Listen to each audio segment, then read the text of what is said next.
Okay, so plants planted.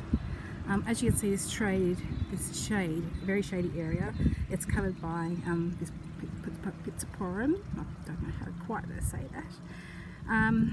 So it gets shade all day, which is really nice because it's nice to have an area that I can actually put shady plants. The rest of it's quite full sun, part shade but mostly full sun, so I've had to really think about what I plant and what's hardy. So it's a little bit different.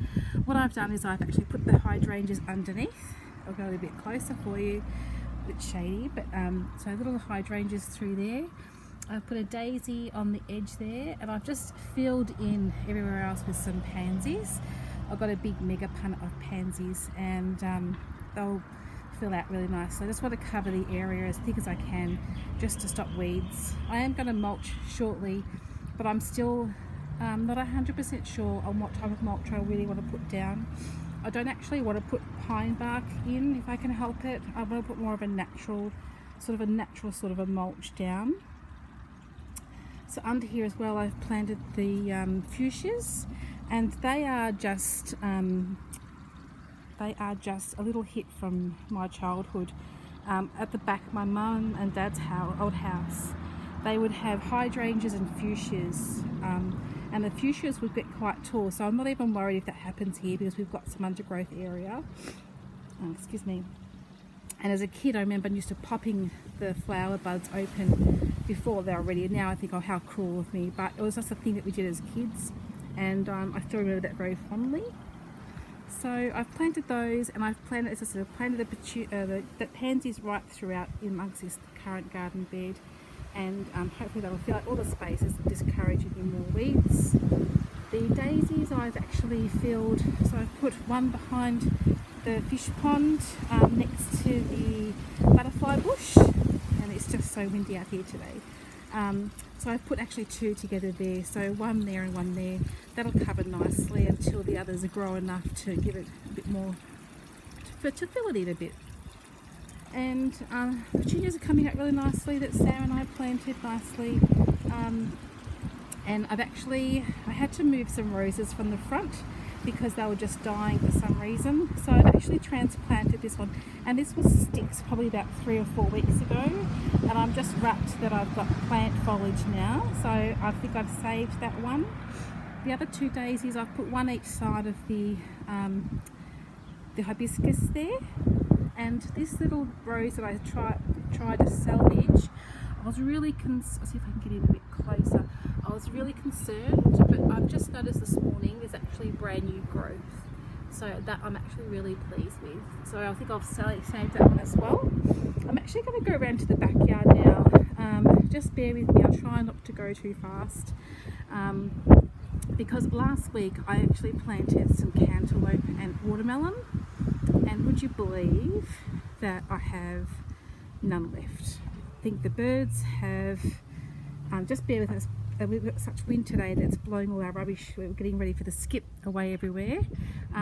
We have none left. Just give you a little update on the corn. Corn's growing really well. We've got some baby spinach which we actually got from a farmer's market, a big bunch of it, and we just planted the base of them, and they've actually grown. I was given a sweet potato by my mum to see how that grows, so that'll be an experiment, so we'll see how that goes. And we'll just keep going through to the other back area. Puppies are inside, they're actually not liking this wind and the heat, so they're inside. Just a nice little picture there of my foxgloves and little garden at the back. I really love that vista, it's just beautiful. Again, I know they're poisonous. We are very conscious of our dogs, where they go, what they do, and it is on raised beds and they can't get up to it. And honestly, our puppies are not always supervised, and our children and my grandchildren are adults now, but my grandchild Sam, he is constantly supervised out here, so I'm not worried too much at all. Interesting enough, this rose at the back is growing really beautifully. Now this is about the 3rd year I've had it in, and I'm yet to actually see a rose, so I'm not actually sure why. I'm gonna just give it a couple more weeks, and I might just have to do some research on why that actually is happening. If anyone knows, please let me know. I've actually planted a rose around the corner there this year, and I've already got buds on it. but yet this I don't have buds on it, so I'm not really sure why. Anyway, I'll take you around to this pesky. I think it's the birds that's done it. Look at the hollyhocks, they're just growing really well. And they've got great coverage from hydrangeas underneath. So hydrangeas, as you can see, are growing nicely underneath. They've got the shade, they've got protection, so they should do really well this year as well. Because a quick update, chooks are happy. I've just given a whole bunch of garden scraps, so they're actually nice and happy. Mum's gave me some silver beet from her garden, so they love that. Pumpkins are doing really well, they're growing very well. But as you can see over here, there is nothing left. So I'm going to have to get my thinking cap on because it's something I really would like to grow.